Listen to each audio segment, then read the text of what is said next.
gerdin, senden başka kovullarım yok benim. Enemin ornumda kolsuydum verdin, kolum tutan da ortayaydım yok benim.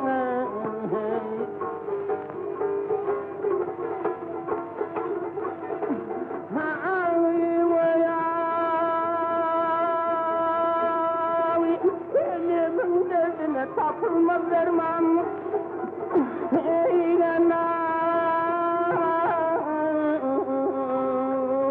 derman, yar yar deyip gelirim çok har. Ölümünü beyan etti o ayağım, biri dizine yattı vay, yok benim.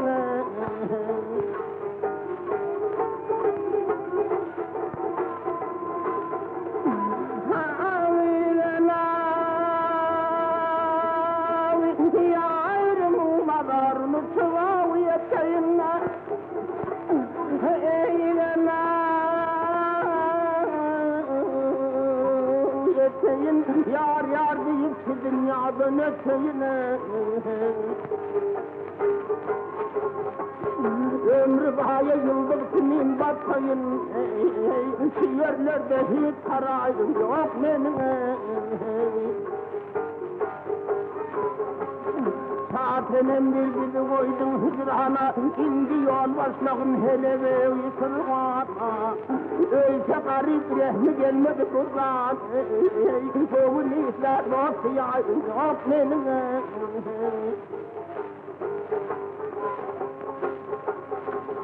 Ay kovun işler dostuyarım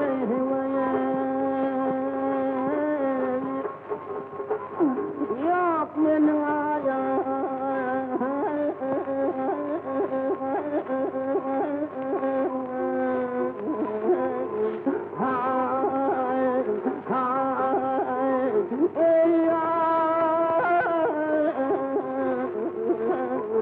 Yok benim